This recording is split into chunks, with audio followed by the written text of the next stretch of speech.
Today we're going to take a look at this mitre electric ball pump.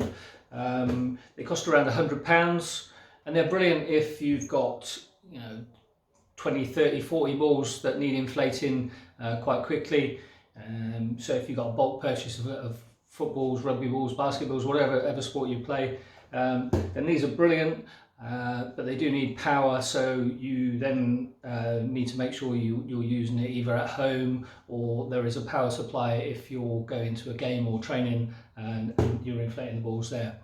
So we're going to open the box up, we're going to take a look inside, see how much work there is to do to actually make it ready for use. So open the box up.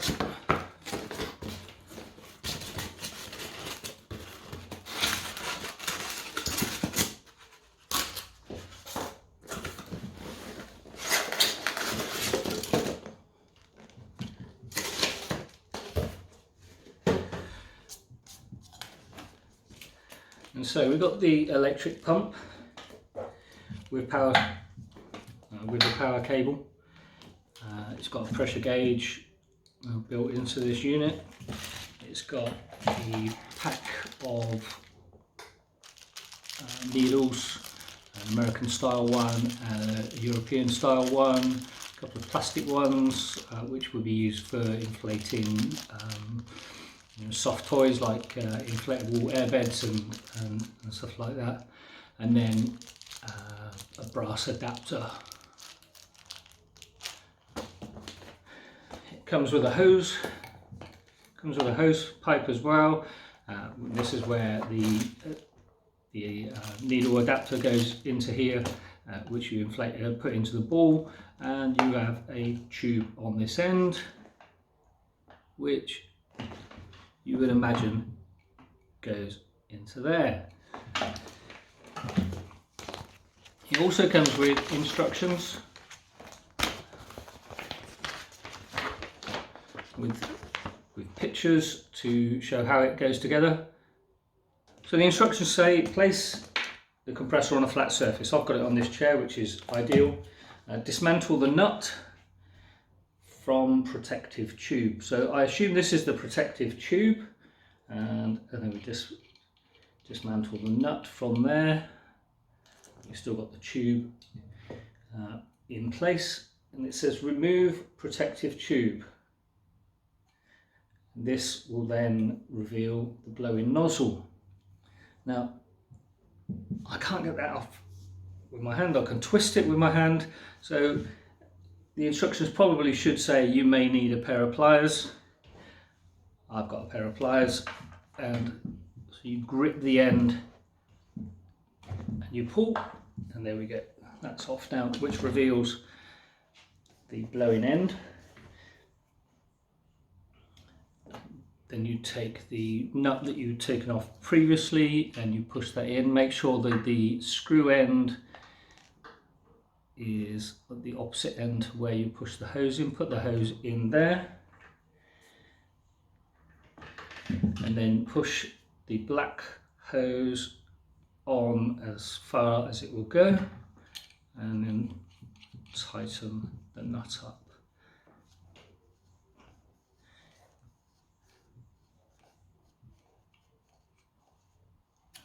Now I'll just finish that off with the pliers that I've got. Hand tight is probably good enough though. Okay. Now, depending which nozzle which adapter you're going to be using,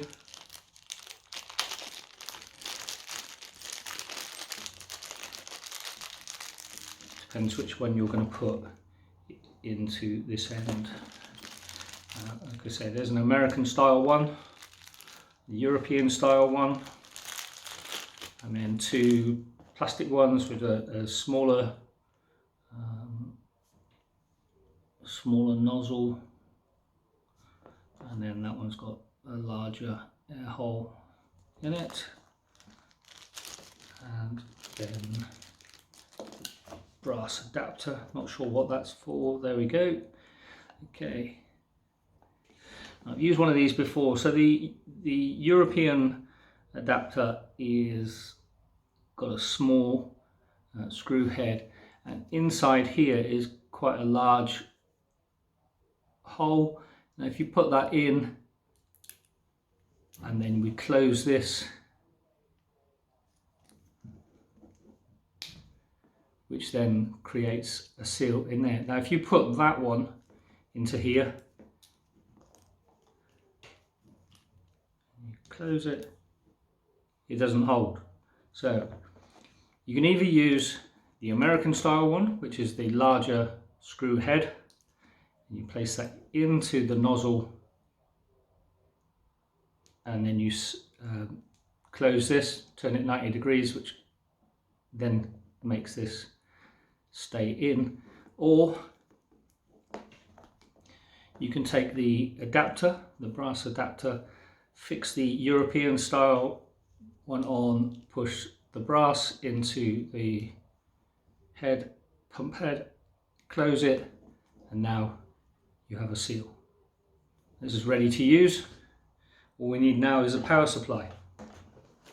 So having put the pump together, it's now ready for use. I've plugged it into the mains socket, just test it, make sure it does work. There we go.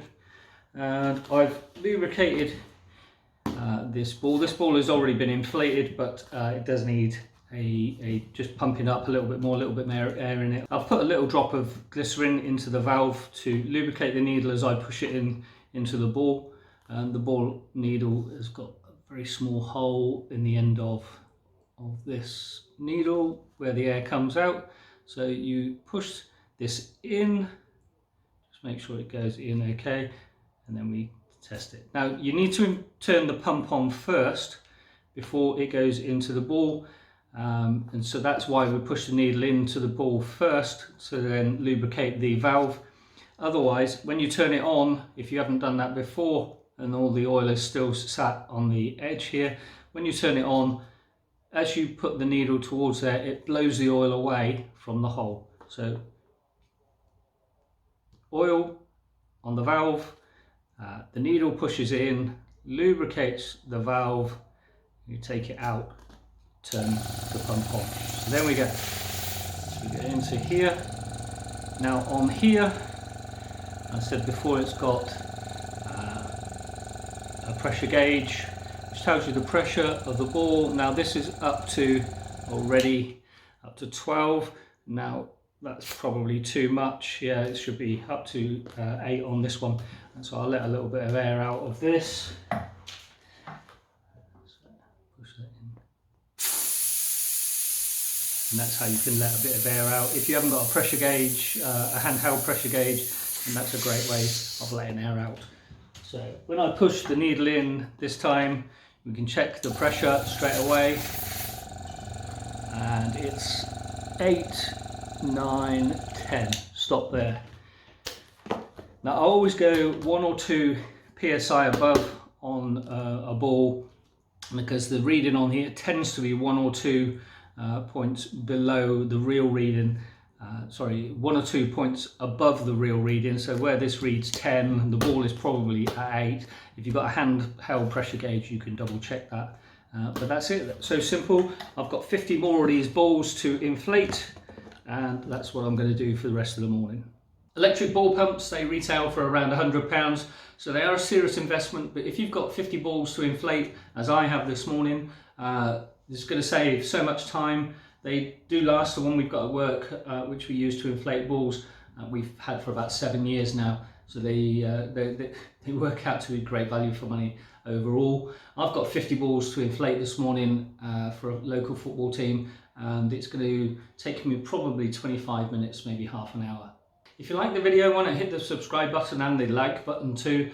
And if you've got any comments about this particular video, or any videos we could, or you think we should shoot in the future, why not leave a suggestion in the boxes below. Until next time, bye bye.